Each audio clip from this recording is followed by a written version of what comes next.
안녕하십니까? 삶의 지혜와 영적인 통찰을 나누는 시간입니다. 우리는 살아가면서 수많은 생각의 파도에 휩쓸리곤 합니다. 때로는 걱정과 두려움이 마음을 잠식하고 때로는 절망적인 상황이 우리의 시선을 사로잡습니다.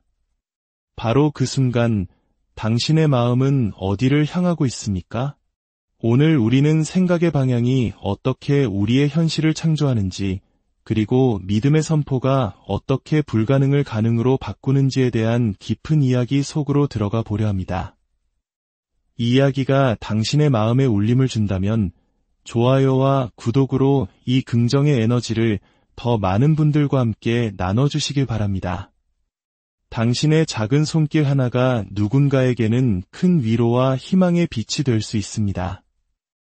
이 말씀을 듣고 나누는 모든 분들에게 하나님의 크신 은혜와 평강이 함께하기를 기도합니다. 주 예수님, 감사합니다. 주님, 감사합니다. 마음속으로 함께 따라 해주시길 바랍니다. 저는 믿습니다. 저는 믿습니다. 주님께서 말씀하셨으니 저는 그것을 받을 것입니다. 저는 그것을 취합니다. 저는 치유받았습니다. 그것은 나의 것입니다. 나는 그것을 가졌습니다. 주님, 당신께 감사합니다. 진심으로 감사합니다. 만약 제 안에 누군가를 용서하지 못하는 마음이 있다면 지금 이 순간 모두 용서합니다.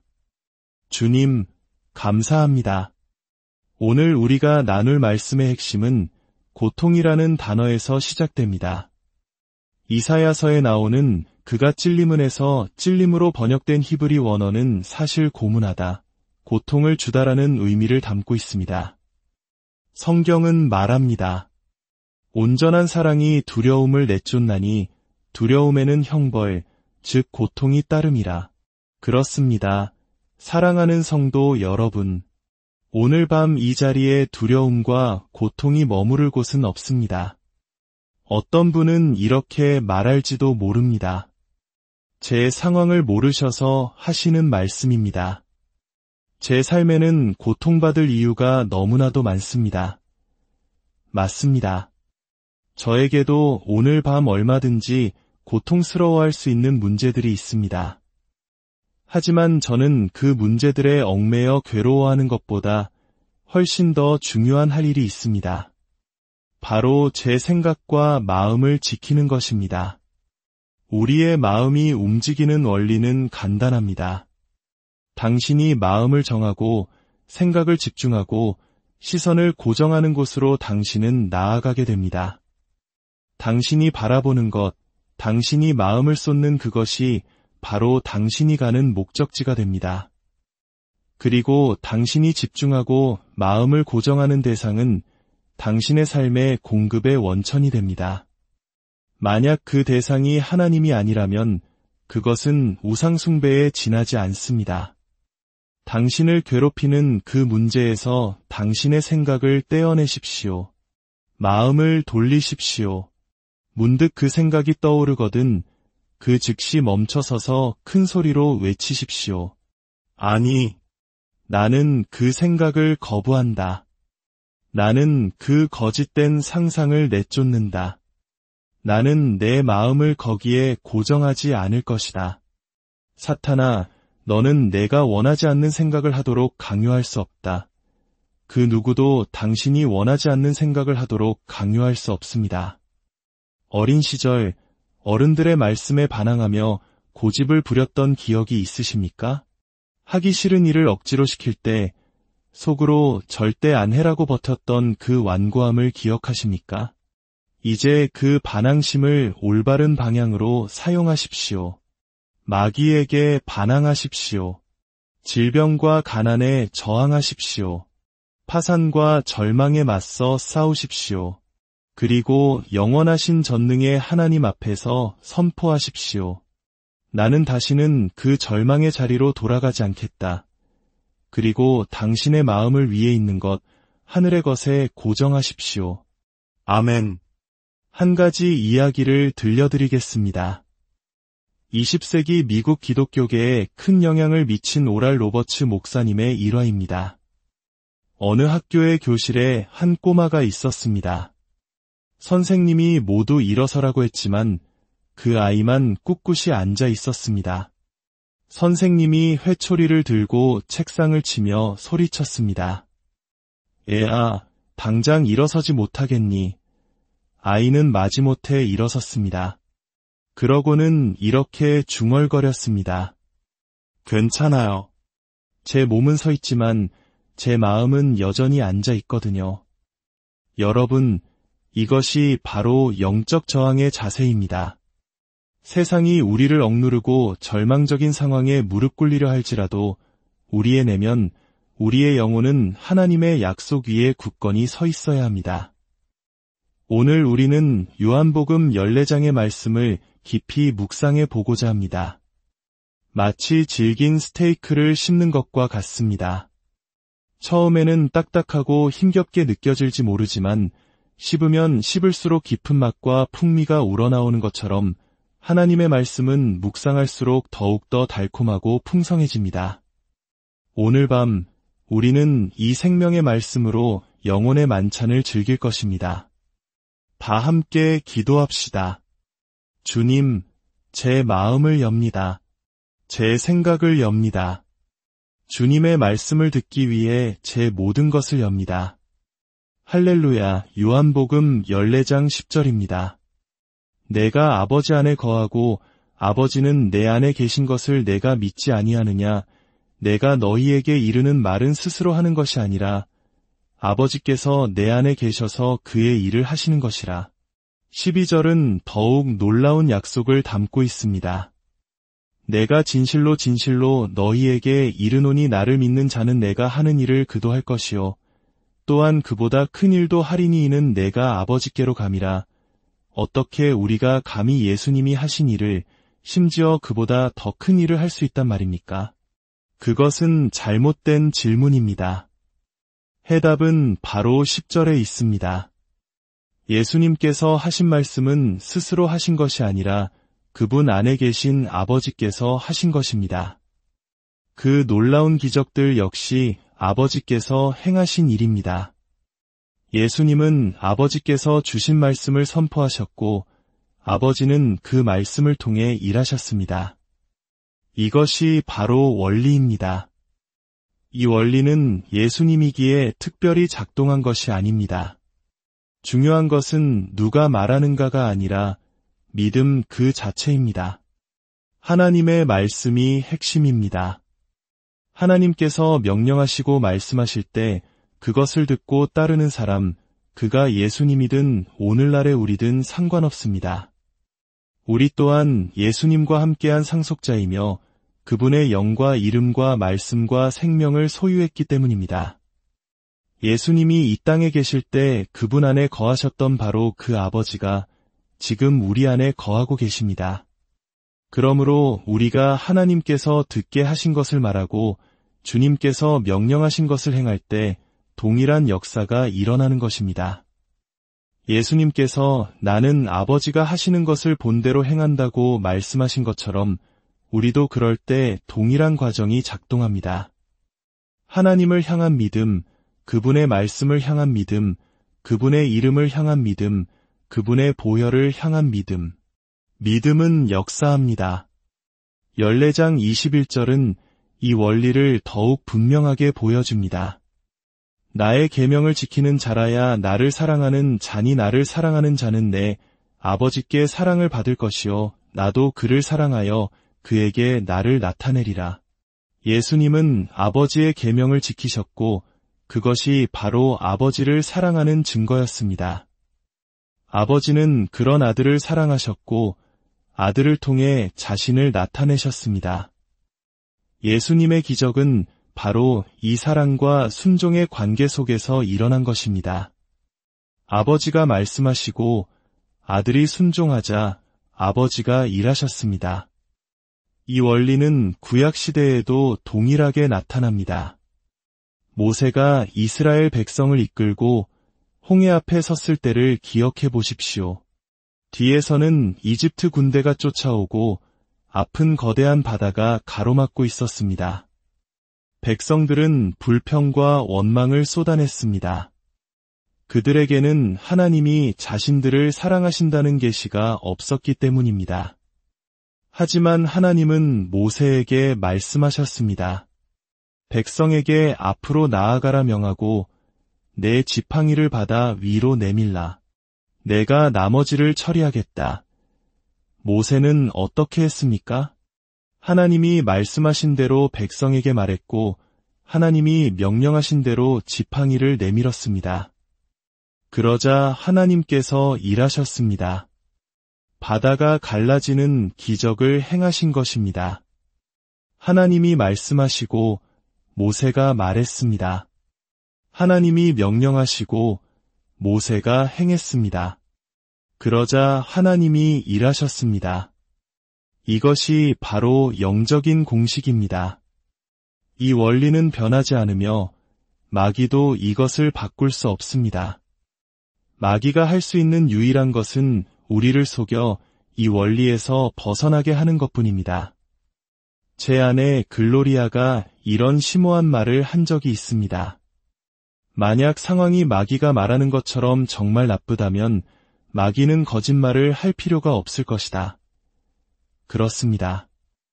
마귀는 항상 거짓말로 우리를 속여 하나님의 말씀 대신 자신의 말을 믿고 말하게 만듭니다. 잠언 4장 20절은 우리에게 구체적인 지침을 줍니다. 내 아들아 내 말에 주의하며 내가 말하는 것에 내 귀를 기울이라. 그것을 내 눈에서 떠나게 하지 말며 내 마음속에 지키라 되져. 그것은 얻는 자에게 생명이 되며 그의 온 육체의 건강이 됨이니라. 여기서 건강으로 번역된 단어는 약을 의미합니다. 하나님의 말씀은 우리의 머리털부터 발톱까지 온 육체를 치유하는 약입니다. 인간의 죄로 인해 이 땅에 들어온 그 어떤 저주, 질병, 문제도 하나님의 말씀으로 고치지 못할 것은 없습니다. 그리고 절대로 너무 늦은 때란 없습니다. 저의 영적인 아버지이신 오랄 로버츠 목사님에 대한 또 다른 이야기입니다. 그분이 연세가 많으셨을 때 오래전에 시술했던 심장 스텐트가 문제가 되었습니다. 의사들은 위험하니 그냥 약을 먹으며 여생을 보내라고 권했습니다. 주변 사람들조차 목사님, 연세에 그런 수술은 너무 위험합니다. 그러다 돌아가실 수도 있어요. 라고 말렸습니다. 그 말을 전해 들은 목사님은 전화기 너머로 불같이 화를 내시며 웃으셨습니다. 위험하다고? 이 오랄 로버츠에게 위험을 논하다니. 죽을 수도 있다고? 그 반대편에는 영원한 생명이 있는데 나더러 그냥 앉아서 약이나 먹으라고. 그분은 결코 포기하지 않았습니다. 그분의 아내였던 에블린 사모님의 장례식 날 아침, 목사님은 다른 사람의 부축 없이는 걷지도 못할 정도로 쇠약해 보였습니다. 간신히 입을 열어 나는 지금 나의 가장 소중한 씨앗을 심고 있습니다. 라고 말씀하셨습니다. 씨앗 믿음은 그의 사역의 핵심적인 계시였습니다. 그런데 그날 오후 추도 예배에서 설교를 마친 제가 혹시 덧붙일 말씀이 있는지 여쭈었을 때 그는 의자에서 일어나 제가 했던 설교보다 더 길고 힘있게 말씀을 선포했습니다. 내가 그냥 주저앉아 포기할 것이라 생각했다면 당신들은 나를 모르는 것이고 예수님의 기름 부음을 모르는 것입니다. 나는 죽는 날까지 이 복음을 전할 것입니다. 그는 쇠약한 노인의 모습으로 장례식장에 들어왔지만 몇 시간 만에 하나님의 말씀을 선포하며 다시 사자처럼 강건해졌습니다. 무엇이 그를 변화시켰습니까? 바로 그가 평생 동안 아버지로부터 듣고 선포해온 말씀의 능력이었습니다. 그는 위대한 부흥사였기 때문에 그런 일이 일어난 것이 아닙니다. 그런 일이 일어났기 때문에, 즉 말씀에 순종했기 때문에 위대한 부흥사가 된 것입니다. 사도 바울도 마찬가지입니다. 그가 위대했던 것은 사도였기 때문이 아니라 부르심에 순종했기 때문입니다. 예수님을 만났을 때 그는 기독교인들을 박해하던 사울이었습니다. 그러나 다메섹 도상에서 주님의 음성을 듣고 주여 누구시니이까? 라고 물으며 순종했을 때 그의 인생은 완전히 바뀌었습니다. 그는 아버지께서 하신 말씀을 말했고 예수님께서 하신 일을 보며 그대로 행했습니다. 그러자 아버지가 일하셨습니다. 그 과정은 우리에게도 동일합니다. 우리는 예수님이 하신 일을 어떻게 할 수 있을까, 더 큰 일은 어떻게 가능할까 염려할 필요가 없습니다. 우리가 책임져야 할 유일한 것은 듣고 순종하는 것입니다. 우리가 그분이 하신 말씀을 말하고 그분이 하라고 하신 일을 행할 때 그 일과 더 큰 일을 이루시는 것은 하나님의 책임입니다. 함께 선포합시다. 아버지, 저는 당신의 명령을 따르는 자입니다. 당신이 말씀하시는 것을 말하겠습니다. 당신이 행하시는 것을 보겠습니다. 나머지는 당신께서 이루실 것을 기대합니다. 그리고 모든 영광을 당신께 돌리겠습니다. 당신이 진심으로 이 기도를 드렸다면 이것은 당신의 인생에서 가장 위대한 기도가 될 것입니다. 잠언의 말씀으로 돌아가 봅시다. 내 말에 주의하라. 이것은 하나님의 말씀을 당신 삶의 최우선 순위와 최종 권위로 삼으라는 의미입니다. 매일의 삶 속에서 이 문제에 대해 말씀은 뭐라고 하시는가? 라고 묻는 습관을 들여야 합니다. 종교나 사람들의 추측이 아닌 살아있는 하나님의 말씀을 들어야 합니다. 내 귀를 기울이라. 당신이 그 목소리에 주의를 기울일 때 비로소 그 목소리를 분별하게 됩니다. 예수님은 말씀하셨습니다. 내 양은 내 음성을 듣는다. 내 눈에서 떠나게 하지 말라. 이것이 오늘 밤의 핵심입니다. 하나님의 말씀을 눈으로 보아야 합니다. 치유에 관한 성경 구절들을 그저 암송하는 데 그치지 말고 눈으로 직접 읽고 묵상해야 합니다.